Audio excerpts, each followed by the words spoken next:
যে আগামীর বাংলাদেশ হবে মেধাবীদের নেতৃত্বে আগামীর বাংলাদেশ হবে। আগে আমরা রাজনীতিবিদরা বক্তৃতা দিতাম আর জনগণকে সেটা গিলতে হতো, ভালো না লাগলে হলেও গিলতে হতো। আমাদের মনের মধ্যে একটা নতুন আশা জেগেছে, আমাদের একটা প্রত্যাশা জেগেছে, আমাদের একটা আকাঙ্ক্ষা জেগেছে। হয়তো যে আকাঙ্ক্ষাটা 1 বছর 2 বছর আগে ছিল না। আমরা অনেকটা হতাশ হয়ে পড়েছিলাম, একটি দেশ যেখানে গণতন্ত্র নাই, যেখানে ভোটাধিকার নাই, যেখানে আইনের শাসন নাই, যেখানে লোক গুম হয়ে যায়, খুন হয়ে যায়, জেলে যায়, মিথ্যা মামলার শিকার হয়, জীবনের নিরাপত্তা নাই, এবং যেই দেশে আমরা কি বলি যে আন্দোলনটা হয়েছিল বৈষম্য বিরোধী আন্দোলন, যে দেশের সাধারণ মানুষ বৈষম্যের শিকার হয়। আমি যতই মেধাবী ছাত্র ছাত্রী হই, যতই ভালো রেজাল্ট করি, কিন্তু যখন বৈষম্যের শিকার হয় তখন মানুষের মনে সে আকাঙ্ক্ষা আর থাকে না।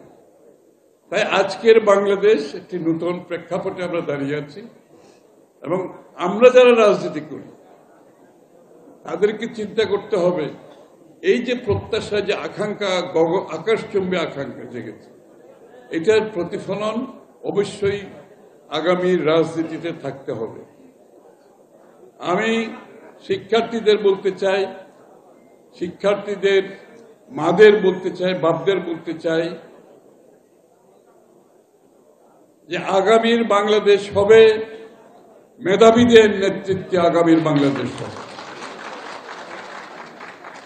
মেধাবীদের নেতৃত্বে যদি বাংলাদেশ না হয়, আমরা যে আকাঙ্ক্ষা, যে প্রত্যাশা করছি, সেই প্রত্যাশা পূরণ করা সম্ভব হবে। যার মধ্যে মেধা নাই সে যেরকম ভালো ডাক্তার হতে পারবে না, যার মধ্যে মেধা নাই সে যে ভালো উকিল হতে পারবে না, যার মধ্যে মেধা নাই সে একজন ভালো রাজনীতিবিদও হতে পারে না। এই যে এই মুহূর্তে যখন আমি বক্তব্য রাখছি, এই যে এখানে ছাত্রছাত্রীরা যারা আছে, মেধাবীরা, মায়েরা, বাপেরা, এই মুহূর্তে যখন আমি বক্তৃতা রাখছি, বিশ্বে এখন একসাথে 50টা পডকাস্ট চলতেছে, কমপক্ষে হইল 20টা ডিবেট চলতেছে, 30টা বিভিন্ন ধরনের প্রোগ্রাম চলছে। সুতরাং আপনাদের হাতে একটা মোবাইল আছে না, সকলের কিন্তু অপশন আছে। এই মুহূর্তে আমার বক্তব্য যদি আপনাদের ভালো না লাগে, শুনতে ইচ্ছা না হয়, আপনি কিন্তু আমাকে সুইচ অফ করে দেবেন। সুইচ অফ করে যেটা আপনার ভালো লাগে সেখানে চলে যাবে। এই অপশনটা কিন্তু আগে ছিল না। আগে আমরা রাজনীতিবিদরা বক্তৃতা দিতাম আর জনগণকে সেটা গিলতে হতো, ভালো না লাগলে হলেও গিলতে হতো, শুনতে হতো। এখন কিন্তু শুনতে হয় না, কারণ তার হাতে অনেক অপশন আছে। এই জন্য মেধার রাজনীতি এত গুরুত্বপূর্ণ হয়ে উঠেছে আজকে আগামীর বাংলাদেশের জন্য। আপনারা লক্ষ্য করবেন, এই নির্বাচনকে সামনে রেখে নয়, শুধু বিএনপি এটাকে, এই যে প্রত্যাশা পূরণ, যে আকাঙ্ক্ষা জেগেছে, এটা কিন্তু তারেক রহমান সাহেব ধারণ করেছেন, বিএনপি ধারণ করেছেন, এবং ধারণ করে আগামীর বাংলাদেশ কি হবে সেটা কিন্তু আমরা পরিষ্কারভাবে বলে দিচ্ছি, একদম পরিষ্কারভাবে বলে দিচ্ছি।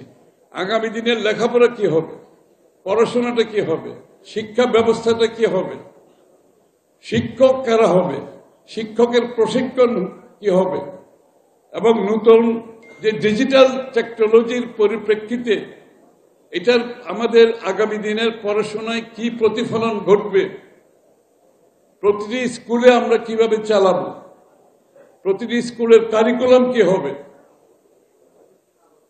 লেখাপড়ার সাথে সাথে স্পোর্টসের যে প্রয়োজনীয়তা আছে, লেখাপড়ার সাথে সাথে মিউজিকের যে প্রয়োজনীয়তা আছে, লেখাপড়ার সাথে সাথে নাটক, থিয়েটারের প্রয়োজনীয়তা আছে, লেখাপড়ার সাথে সাথে বিশ্বের অন্য বিষয়গুলো আমরা কিভাবে ধারণ করব, এই বিশ্বের সাথে কিভাবে সম্পৃক্ত হব, সেই ব্যবস্থা বিএনপির আগামী দিনের শিক্ষা ব্যবস্থায় ইনশাআল্লাহ আমরা প্রবর্তন করতে যাচ্ছি। সাথে সাথে এটাও আমি একটু বলতে চাই, এই যে একটু আগে বললাম সকলের হাতে একটা একটা স্মার্টফোন আছে, এই স্মার্টফোনের ব্যবহারটাও তোমাদেরকে বুঝতে হবে যে স্মার্টফোনের মধ্যে যেটা আগামী দিনের, আমি যখন লেখাপড়া করেছি স্মার্টফোন ছিল না, তখন আমাকে ভালো কিছু আমার কারিকুলামের বাইরে কিছু জানতে হলে আমাকে ইউএসআইএস লাইব্রেরিতে যেতে হতো, নাহলে ব্রিটিশ কাউন্সিলে যেতে হতো, না হলে কোথাও না কোথাও খুঁজে বের করতো কোথা থেকে আমি এটা পাবো। এখন কিন্তু সকলের হাতের মধ্যে আছে। তোমরা চাইলে এই মুহূর্তে ইউএস কংগ্রেসের লাইব্রেরিতে ঢুকতে পারবা, স্মিথসোনিয়ান লাইব্রেরিতে ঢুকতে পারবা, বিশ্বের যে কোনো বই যেটা তোমার পছন্দের সেই বইতে ঢুকে লেখাপড়া করতে পারবে, সেই বইটা ডেলিভারি দেওয়ার জন্য অনলাইন অর্ডার করতে পারবে। এই যে মেধার একটা বিশাল জগৎ সৃষ্টি হয়েছে, এটাকে ব্যবহার করতে হবে।